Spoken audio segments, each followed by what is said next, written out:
अध्यक्ष महोदय, आजची तारीख 12/12/25 देशाचे माजी कृषी मंत्री आणि माजी मुख्यमंत्री आदरणीय शरदचंद्रजी पवार साहेब यांचा 85वा वाढदिवस आज होतो आहे।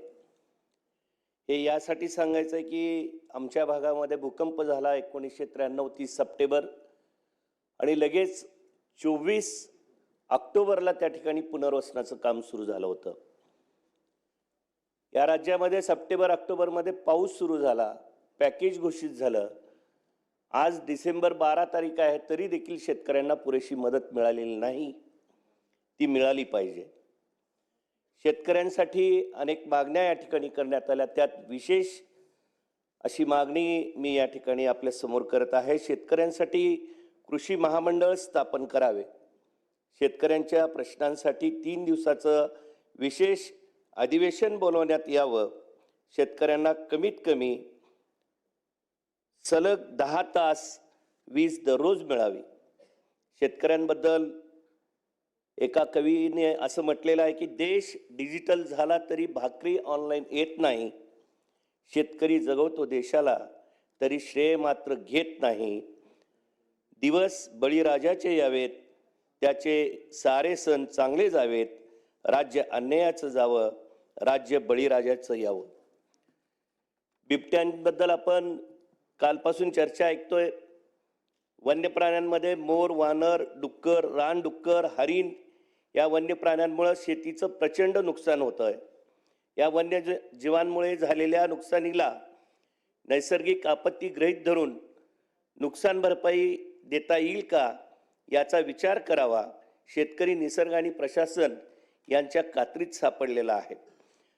ज्या पद्धतीनं रेस्क्यू सेंटर बिबट्यांसाठी निर्माण करण्याचा विचार शासनाचा आहे, त्याच पद्धतीनं या मोर, वानर, डुक्कर, हरिण यांच्यासारख्या प्राण्यांसाठी देखील रेस्क्यू सेंटर उभारण्यात यावेत।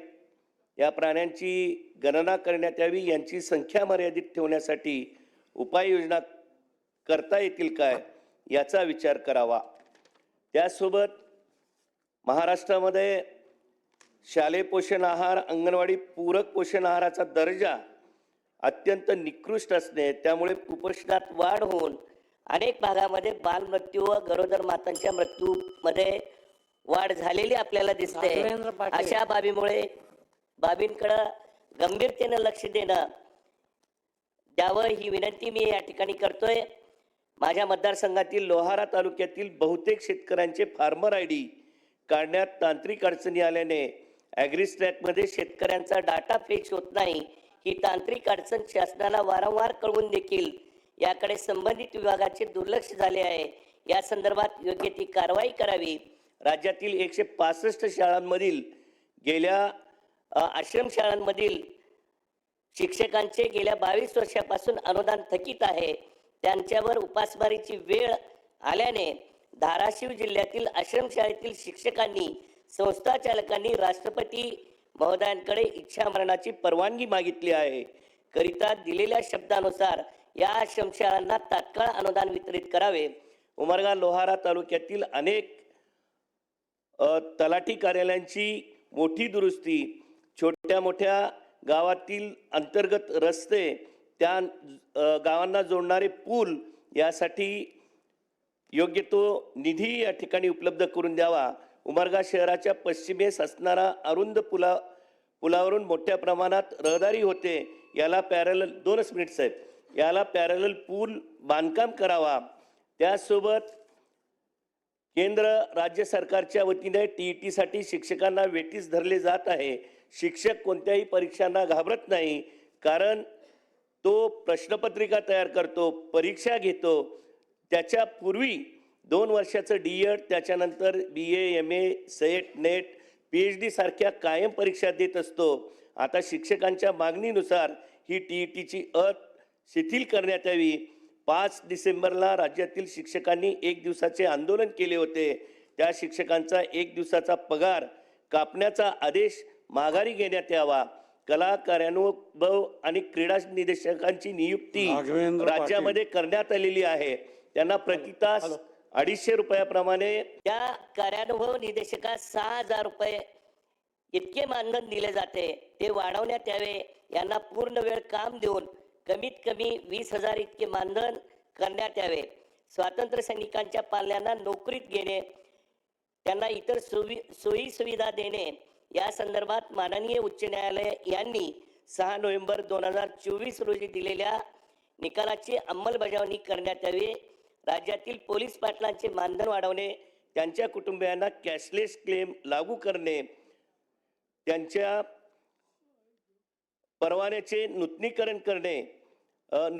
रद्द करणे, शारीरिक शैक्षणिक योग्यतेनुसार इतर पदांच्या भरती प्रक्रियेत कमीत कमी 5% आरक्षण त्यांना देण्यात यावे. उमरगा, लोहारा, औसा, निलंगा तालुक्यातील 1993 सप्टेंबरमध्ये प्रलयंकारी भूकंप झाला. यामधील भूकंपग्रस्तांना शासकीय नोकऱ्यांमध्ये कमीत कमी 5% आरक्षण द्यावे. राज्यात NHM अंतर्गत ज्यांना 10 वर्ष पूर्ण झाली आहेत त्यांचे समायोजन करण्यासंदर्भात त्रुटी दुरुस्तीचा GR काढून 2 वर्ष झाले आहेत, त्यांचं समायोजन करण्यात यावं. ग्रामपंचायतीमध्ये ऑपरेटर पदावर हजारो कर्मचारी अगदी 10,000 रुपये मानधनावर काम करतात, तेही त्यांना 4 महिन्यातून 5 महिन्यातून एखाद्या महिन्याचे मानधन मिळते. ते मानधन देखील वाढवून 25,000 इतके करावे. समग्र शिक्षा अभियानांतर्गत राज्यात 6,433 कर्मचारी कार्यरत होते, त्यापैकी 3,105 कर्मचाऱ्यांना सेवेत सामावून घेण्यात आलेले आहे. उर्वरित 3,378 कर्मचारी सेवेत सामावून घेणे संदर्भात 4 जून 2025ला एक समिती गठीत करण्यात आली होती. त्याची मुदत संपलेली आहे. त्या समितीने दिलेल्या अहवालानुसार उर्वरित कर्मचाऱ्यांना सेवेत तात्काळ सामावून घेण्यात यावे. त्यांना शासकीय सेवेचे सर्व लाभ द्यावे. बरोबर 1:30 वाजेपर्यंत आपण सर्वजण आम्हाला सहन करत राहिलात याबद्दल आपले मनपूर्वक आभार या ठिकाणी मानतो. धन्यवाद. जय हिंद, जय महाराष्ट्र.